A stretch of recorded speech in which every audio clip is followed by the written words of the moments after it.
아주 어렸을 적 나는 어느 날 시장에 갔다가 길을 잃은 적이 있었다. 어머니 손을 놓고 두리번거리다 보니 나 혼자였다. 갑자기 나는 버려진 느낌을 받았고 어디로 갈지 알 수 없는 두려움이 엄습하였다. 나는 어머니를 찾아 이것저것 방황하다 더는 찾을 수 없다는 것을 알고는 결국 울음을 터뜨리고 말았다. 삶을 살아가면서도 나는 끊임없이 인생길을 찾아 헤맸다. 나름대로 길을 찾았다 하면서도 내가 혹시 잘못 가고 있지는 않은지 계속 확인하고 난다. 나는 승용차를 가지고 목적지를 정해놓고 처행길을 간 적이 많다. 그럴 때면 전혀 엉뚱한 방향으로 가다가도 다시 내비게이션을 따라 길을 수정하거나 혹 내비로도 모를 때에는 물어서 바른 길을 찾아 목적지까지 가고 난다. 이처럼 삶에서 길을 찾는 것은 아주 중요하다. 또한 전혀 모르는 문제를 풀 때도 여러 번 틀리기도 하고 답습하다 보면 아, 이것은 아니고 이것이 맞는구나 하며 바른 답을 얻게 된다. 우리는 살아가면서 참으로 길을 찾지 못해 방황하는 때가 많다. 구약 이스라엘 민족은 애굽에서 탈출하여 홍해를 만나게 된다.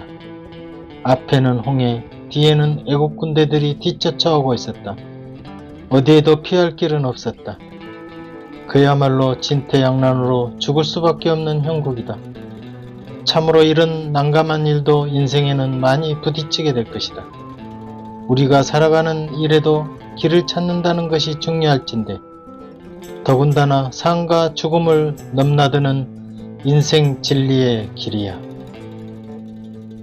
어쩌면 진리 자체가 너무 광범위하여서 쉽게 단정 내리기는 어려울 것이다.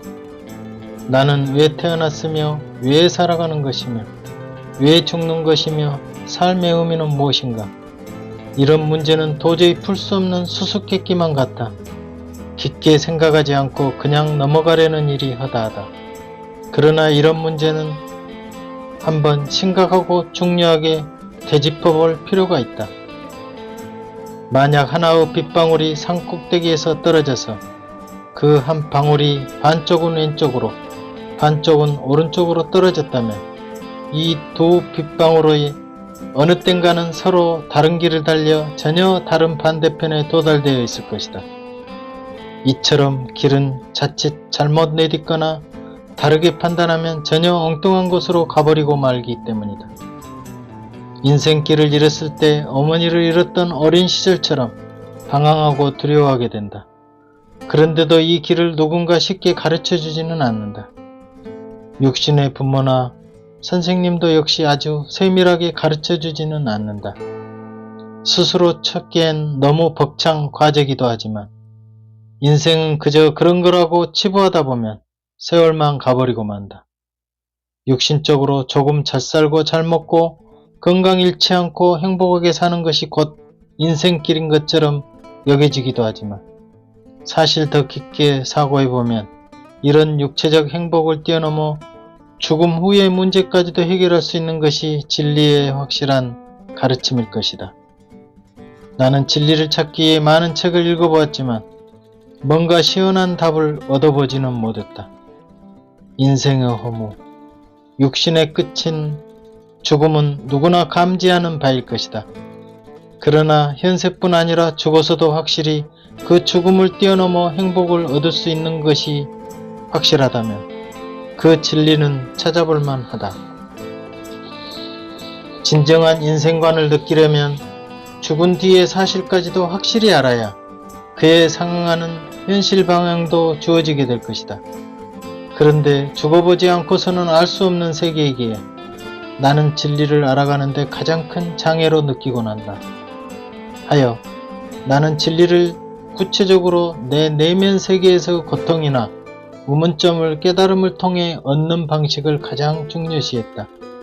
진리는 나름대로 길을 가다가 어떤 계기를 통해 확연한 깨달음이라는 것이 올 때 터득할 것만 같았다. 아, 지금도 이 도를 깨닫기 위해 얼마나 많은 사람들이 방황하고 있는 것인가. 내가 글을 쓰고자 했던 그 시발점도 이런 진리를 명쾌하게 체득하고 남들에게 그 길을 같이 나누기 위한 것이었다. 이건 삶 후 단편적인 역사나 정치나 이념을 통해 육신이 조금 잘되고 풍요로운 차원과는 다른 것이었다. 육신의 차원을 넘어 영혼과 죽음 후의 세계까지도 관통할 수 있는 참다운 깨달음은 누구나가 다 갈구하는 바일 것이다.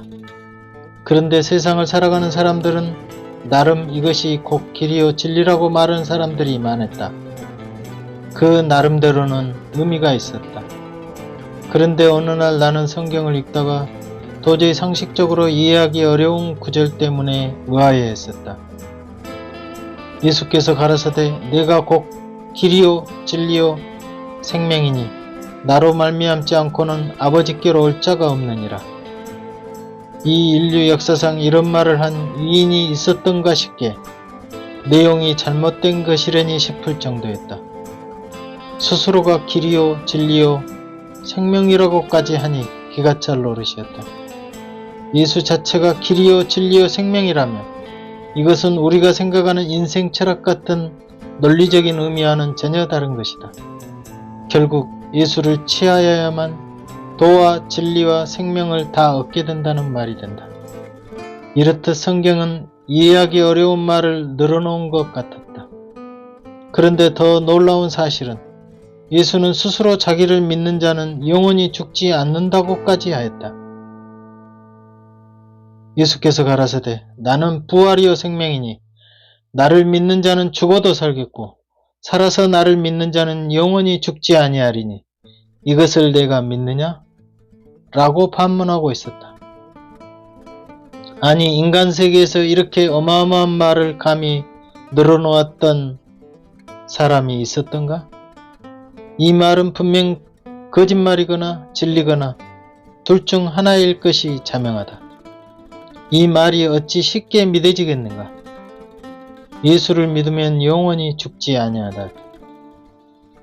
그런데 성경에서 예수는 병자를 고치기도 하고 바다 위를 걷거나 보리떡과 생선 2마리를 가지고 수천 명을 먹이신다거나 물을 포도주로 만드는 이런 황당한 신화 같은 이야기가 전개된다. 이것 또한 완전히 소설이거나 참된 진리거나 둘 중 하나일 것이다. 그런데 더 황당한 것은 여기서 그치지 않는다. 죽은 나사로를 살리셨다거나 죽은 자신이 곧 부활하였다는 이야기가 2000년이 지나서도 여전히 내 귓전을 때리고 있다는 사실이다. 나는 많은 시간을 활용하여 이런 부분들에 대해 탐색하지 않으면 안 되었다. 진리를 찾기 위한 탐색은 지금도 여전하다. 내가 진리를 추구하고 글을 쓰는 일은 참된 인생길을 알아 나도 행복하고 남들도 행복하기를 바라는 마음에서이다. 그 일이 내 인생에는 가장 중요하기에 글을 쓴다. 이것보다 더 중요한 일이 어디 있겠는가. 성경은 이런 어처구니 없는 베일에 쌓여 있으면서도 그 안에서 보물을 찾으려고 한다면 그 길을 알 수 있는 비밀지도 같은 것일지도 모른다. 나는 서품 갔을 때 즐겼던 보물찾기를 상기하여 본다. 절대 못 찾는 것이 보물찾기가 아니듯이 노력하고 구하는 자는 답을 얻을 수 있는 것이 성경에는 있지 않을까 싶다. 이제껏 알았던 상식을 버리고 산하대장부로 태어나 참다운 진리를 깨닫지 못한다면 성경을 절대 놓지 않겠다는 각오로 덤빈다면 답이 나오지 않을까.